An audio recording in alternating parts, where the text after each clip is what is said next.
Ann Coulter is a lawyer, political commentator, and a writer. While being interviewed on CNN, she discussed the issue of legalizing marijuana. Coulter argued against marijuana legalization because pot smokers are not able to carry out daily functions or do any useful jobs. In other words, they're a burden to society.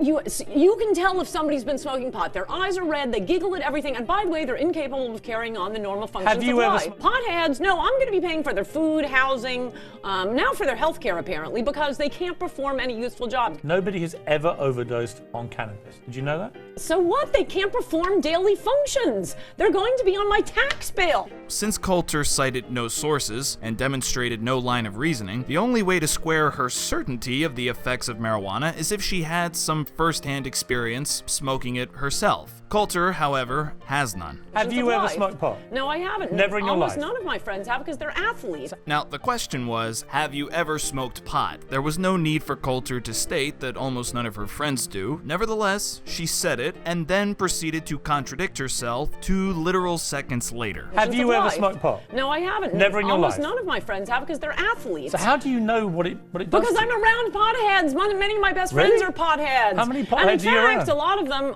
well, look, potheads can still get their pot. They're probably self-medicating. Ms. Coulter claims to know what being high on marijuana feels like, but has never smoked it herself. Her only explanation for knowing the effects of marijuana is many of her best friends being potheads, immediately after stating that almost none of her friends are potheads. And just to leave no stone unturned, we have in this interview a classic case of do as I say, not as I do. Notice how Ann Coulter does not like to be interrupted. Well, I'm trying to answer, but as soon as I answer, you're going to interrupt me. But here's the problem. But the issue is not that. Again, to pick up where I was in the middle of my sentence, but during... Then explain why.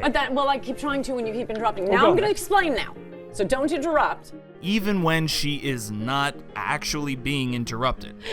Have you ever smoked pot? Wait, would you please let me finish one sentence, Piers Morgan? She, on the other hand, can cut off as many sentences as she pleases. Absolutely no evidence that cannabis is any worse than alcohol. It depends so why what is you it mean illegal? by... The point is that the argument is that alcohol... That's a true fact, by the way. That heavy consumption someone of who has alcohol, never smoked. Heavy consumption of cigarettes is more dangerous to your health. No, it isn't. Than Alcohol cannabis. is good for you. We'll have a glass after the show and we'll test your theory. Or 2. No, it's true.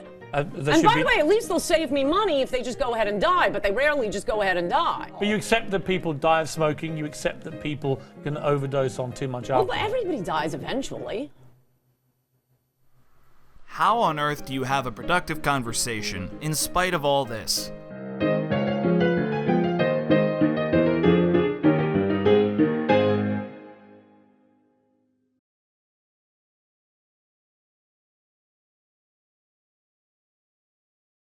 I'm going to explain now, so don't interrupt.